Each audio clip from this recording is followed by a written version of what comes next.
Hello everybody and welcome to another episode of Mike Nierychlo Online, sharing my love for people, wine, food, and all things made passionately. So this week is a pretty exciting week for Vancouver. We're right in the middle of, we're just about to start. I mean, all the preparations are going on right now and everything for the Vancouver International Playhouse Wine Festival. It's a huge wine festival. Big get up, international wineries from everywhere show up. I believe it's one of the biggest wine festivals in North America. Super stoked for it. I got all kinds of events to go to, things to appear at. It's going to be a good time. I mentioned the wine festival several episodes ago. They're doing this year showcasing Argentina and New Zealand are the two international wine regions they're showcasing this year. As well, their global focus, as they call it, is on rosé. I mean, they got a couple conferences going on. They're calling it Rosé Rama, trying to showcase rosé. Rosé is one of those wines that I think gets picked on or forgotten about once in a while. And I mean, spring is coming, summer's coming. We've had some amazing weather lately. Rosé is one of those awesome wines that, I mean, to me pairs really well with the back porch. Chill it. It's super refreshing. They're usually fairly fruit forward. Just a nice wine. And we're not, when I say rosé, we're not talking like the white Zinfandels anymore, the cougar juice, that oversweet wine that is just really whatever. Rosé has a lot more character to it.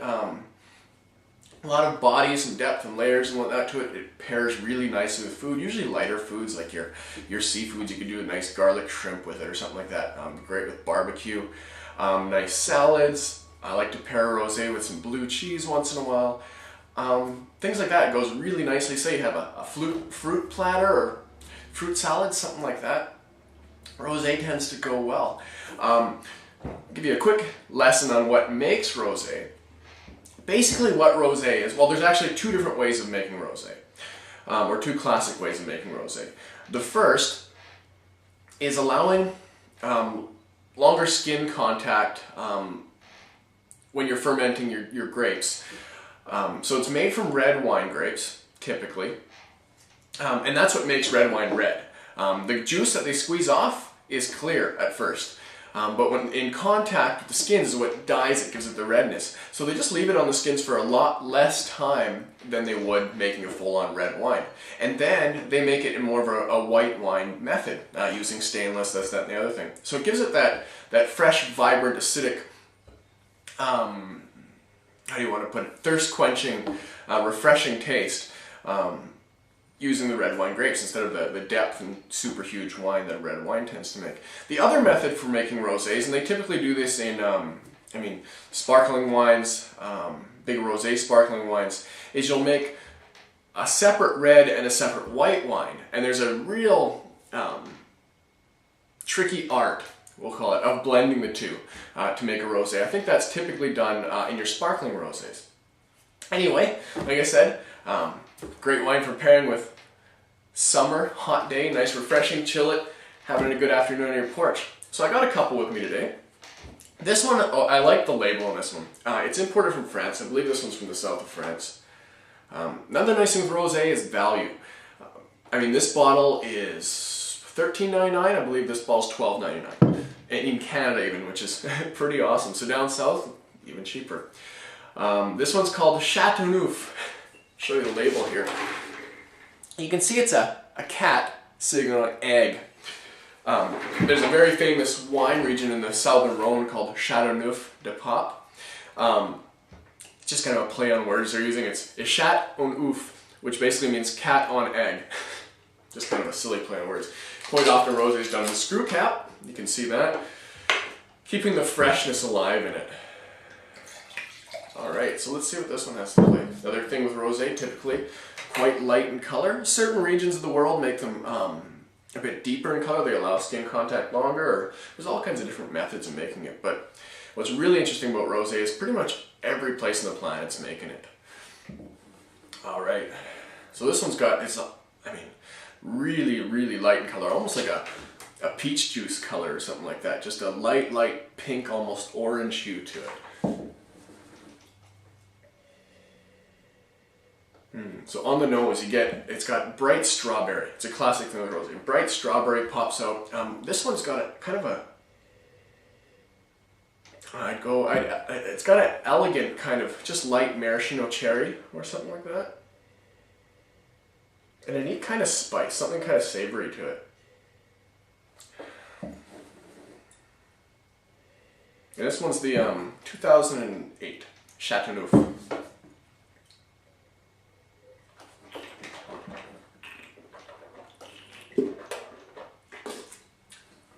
And like I mentioned earlier, it's got this nice, bright, fresh, tart acidity, mouth-watering acidity.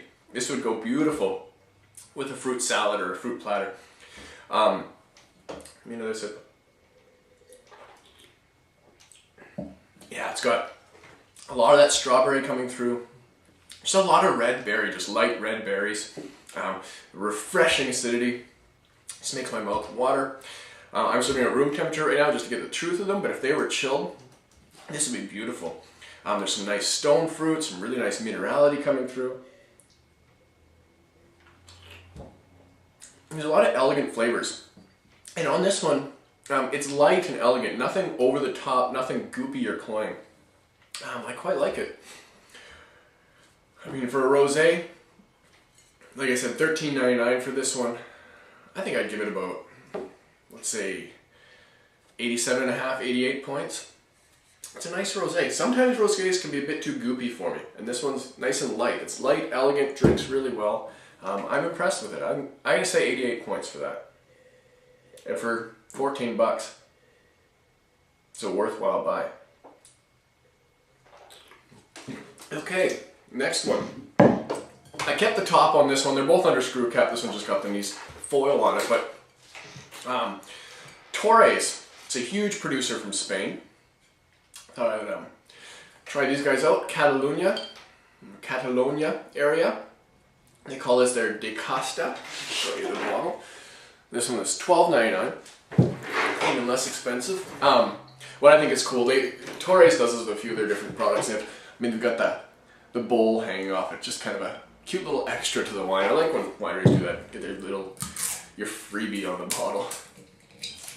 Okay, so I'm gonna keep the bowl. He's gonna to name him. He can be my pet. He can sit here during episodes.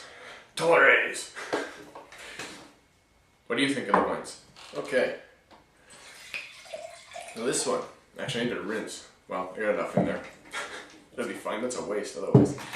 A little bit deeper in color. Still very pink, but this one's got a much more red color to it. This is looks like raspberry juice, basically.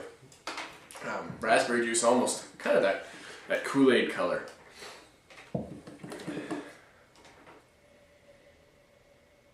A little bit more reserved nose on this one. Still getting a lot of strawberry comes through on here. It's got an interesting kind of old world characteristic to it too.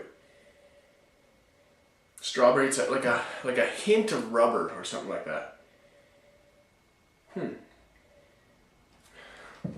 Which I like. Tighter nose, a bit of spice. There's another fruit coming through. Almost like a...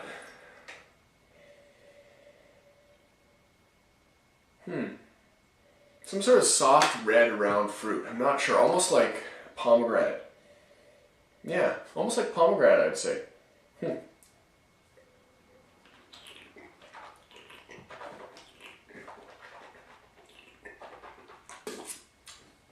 They've left a little bit, almost a bit of CO2 in the bottle on this one. It's a little bit sparkly, ever so slightly.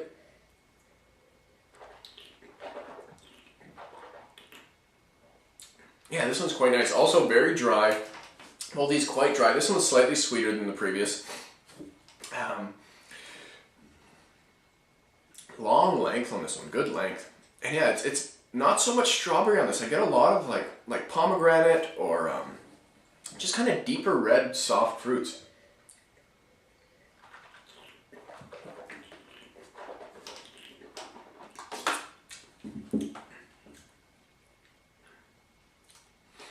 It's a bit sweeter. Still a nice rosé though. I'm fairly impressed with it. Good and thirst quenching. Yeah, softer round red fruits. Can't quite put my finger on it, but pomegranate really comes to mind. Pomegranate, maybe a little bit of cherry, things like that. This one doesn't have as much depth or layers to it. It's a bit more simple of a drinker. Both these, I would say, are good rosés. I like them. I think quality-wise, I give this one, like I said, 88 points for that one. I'll give this one, I'd say, 87 points. Not bad at all, especially for $12.99. So see if you can find that one too, if you want to try a decent example of a rosé. Alright, so like I said earlier, it's the 32nd annual wine festival for Vancouver. It's on this week. I'll be all over the place. If you see me there, come up to me and just say, "Hey Mike, how's it going? I'd love to meet you. Introduce yourself." It's going to be a great time. There's hundreds of wineries pouring, piles of wines to taste, lots of neat events to go to. Yeah, leave some comments below if you've been to previous wine festivals, or if there's something that stood out to you, or what are you going to be doing at this year's wine festival? What are you looking forward to about it? Alright, thanks for watching today, and we'll see you on the next episode.